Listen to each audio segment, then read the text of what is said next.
Caitlin Clark did this. Caitlin Clark swatted JJ Quinterly. She swatted JJ Quinterly.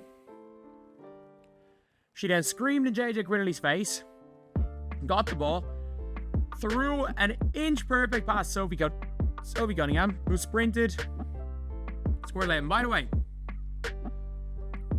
Sophie Cunningham, when Caitlin got the block, was right beside Caitlin. And you know, she ran the length of the floor. She ran hard, she ran the length of the floor. That is an easy dunk. This was the turning point. Forget points. This was about presence. Caitlin didn't just make a defensive play. She owned the moment. The scream in JJ's face? That wasn't just emotion. That was dominance. But what's most impressive is what came after. The immediate transition to a full-court dime that looked like something out of Patrick Mahomes' playbook. Sophie Cunningham finishes the play, but the real highlight is the orchestration. Caitlin flipped the switch and said, "This is my team now." And from that moment, the Fever never looked back. Lynn, I believe you hit the first shot you took today, kind of deep side relief, but what is it like to get out of the shooting slump? But also beyond that, just see the playmaking overall from you down the line throughout your entire team, 30 assists tonight. Yeah, I mean, I still probably didn't shoot it as good as I would have liked, but I feel like it's coming. Just trying to continue to get my legs under me, and like I said pregame, like I feel like I'm a couple shots away from like having a really good game. So, but I mean, I thought my playmaking was really good. There was, I mean, no reason for me to really shoot that much. I thought, like, you look at the box, like. This is the most underrated evolution of Clark's game. She knows her shot isn't fully there yet, but instead of forcing it, she's leaning into what makes her special. Vision. 13 assists in one night. That's not just facilitating. That's controlling the tempo, bending defenses, and setting the pace. This quote shows maturity. Caitlin is now comfortable not being the hero scorer. She's the conductor, and when 5 players score in double digits, that's not coincidence. That's the Caitlin Clark effect. Ended the game with 14 points, 13 assists, and 5 steals. Now, the 5 steals really stood out to me because a lot of people, when they criticize Caitlin Clark, they criticize her for her turnovers, which in this game she only had 2, and they criticize her for her defense. She was all over the floor on the defensive end, and she took some risks, and those paid off for her in the 5 steals. She also had a... Let's talk defense, because that was supposed to be her weakness, right? Wrong. 5 steals and a key block turned defense into offense in seconds. And no, this wasn't just stat padding. These were momentum-shifting plays that sparked fast breaks and put the Wings in panic mode. Caitlin's defensive anticipation is catching up to her offensive instincts, and that's scary. She's no longer just a shooter or passer. She's a two-way nightmare in transition. What changed? Because we've seen a huge change. We've seen a huge change from the Indiana Fever over the last 6 quarters. And especially in the fourth quarter, in the Dallas Wings game. And there were 2 players in particular that I have said that their style of play, regardless of how they're playing, is not going to work long term. And those 2 players had unbelievable games yesterday. This is where the numbers scream louder than words. With Kelsey Mitchell off the floor and Clark in full control, the Fever looked like a completely different team. Fast, fluid, and dangerous. Clark wasn't sharing the wheel anymore. She was behind it, driving full speed with no brakes. That plus 21 tells the story. When she runs the show, everything opens up.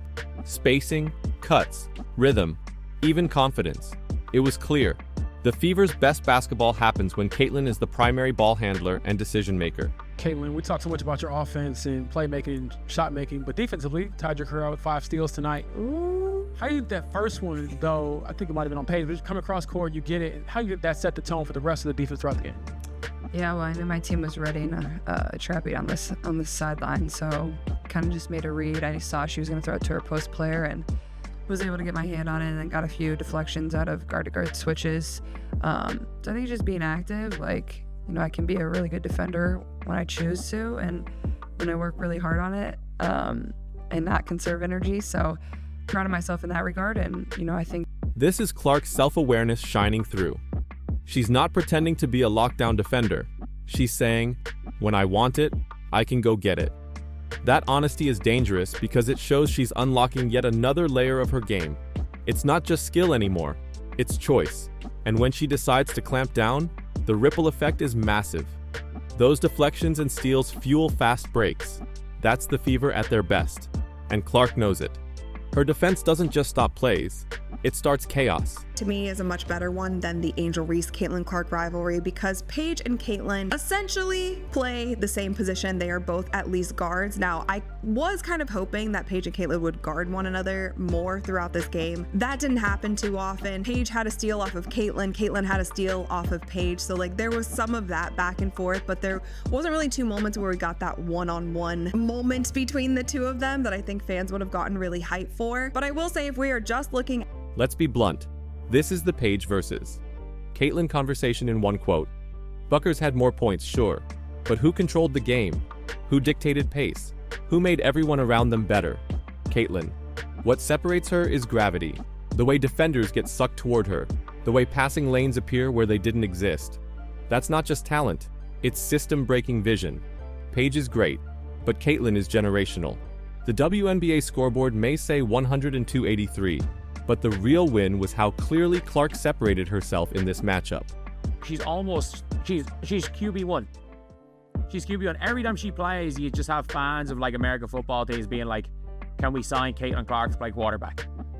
Because she's able to find these passes, and it's very little like touchdown passes. Most of the passes are chest passes.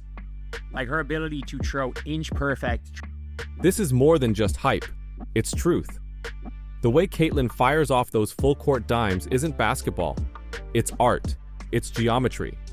It's NFL-level anticipation dressed in a Fever jersey.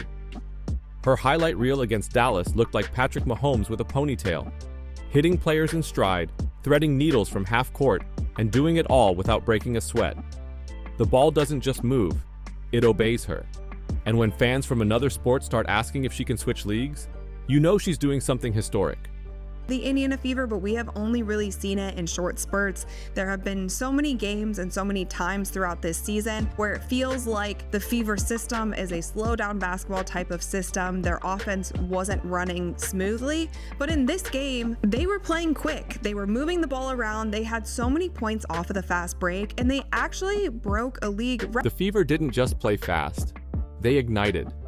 This wasn't one of those good effort halves. It was record-breaking dominance. And it started with Clark controlling tempo like a metronome on turbo speed. When she's in her zone, the offense becomes a blur. Fast breaks, cuts, threes, layups. It's basketball poetry in motion. And in this case, it was historic. Breaking league records with Clark at the helm isn't an accident. It's a preview, a warning to every team that thought the hype was fading. You, down the line, you threw out your entire team, 30 assists tonight.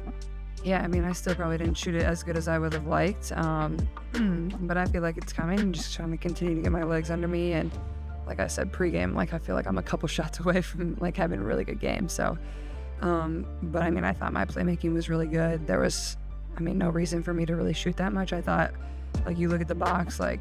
How many rookies say that? How many number one picks willingly shoot less and brag about it?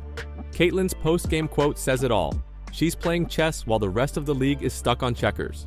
The maturity to step back, trust teammates, and still dominate through assists is rare. This wasn't a Clark show. It was Clark conducting the show. And the result was a masterpiece. Anyone still whining about her shooting percentage is missing the point. She's not chasing stats. She's building a winning system. Thing is possible. When you run with Caitlin Clark, you're going to get open. If Caitlin Clark is fine with averaging 14 points per game, if she averaged 14 and 13 assists per game, she's going to win an MVP. She's going to be the orchestrator. She's fine being the Magic Johnson. Magic Johnson was never leading the scorer on the Lakers, but we knew who their best player was. And the thing is, if you played with Magic Johnson, you knew you were getting... Forget the experiments. Forget off-ball usage and weird rotations. You want to win? Put the ball in Caitlin Clark's hands and let her go. Her court vision creates shots you can't draw up on a clipboard. This team only hums when she's the engine. Trying to make her play like a secondary shooter is like using a Ferrari to deliver pizza. She's the system, period. And this game proved it beyond a doubt. Let's not sugarcoat it. This game wasn't just a win. It was a warning shot. A shot across the bow to every coach still benching Caitlin Clark for rest, or shifting her off the ball like she's some spot-up shooter. Enough. This was the reminder, the reset, the reassertion that Caitlin Clark isn't just a top rookie. She's already one of the most impactful players in the entire league. She didn't need 30 points to prove it.